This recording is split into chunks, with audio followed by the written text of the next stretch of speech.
My seun kom van die agterkamer af en wil vir ons kom vra, mamma, hoor julle die skietery en haar, hoor ek haar gaan nog 'n gang skoot. En ek sit waar ek sit, skiet hulle 6 keer en ek sê, Here, my kinders is almal seker nou dood in die huis. En ek sit so doodstil en ek kan niemand, ek kan nie eens my hand vir my man uitdryf wat die voor my lê nie. En ek sit daar en ek sê, Here, hoekom dan met ons? Is dit regtig werklik dat dit so 'n movie aand gebeur? Dat het so vinnig gebeur. Een oomblik het ek en pa se nog gepraat en die volgende oomblik toe sy doodstil. Toe die polisie kom toe Landie, hy kom toe sê, Landie, ek glo nie op haar leefie, want hy praat niks, jy roer eens, jy het net stil geraak.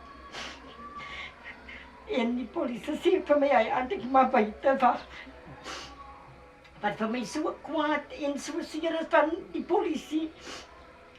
Ek sê vir hulle, die mense langsaan sê mense hier oor gehardloop in die jaar, dan kan hulle nie gaan kyk of hulle nie miskien iets kry in haar jaar nie. En hy het niks gedoen nie. Hulle het gesê, mevrou, jy raak deur mekaar, ons weet jy sou deur mekaar kalm wees, kalm. Hulle het niks gedoen nie.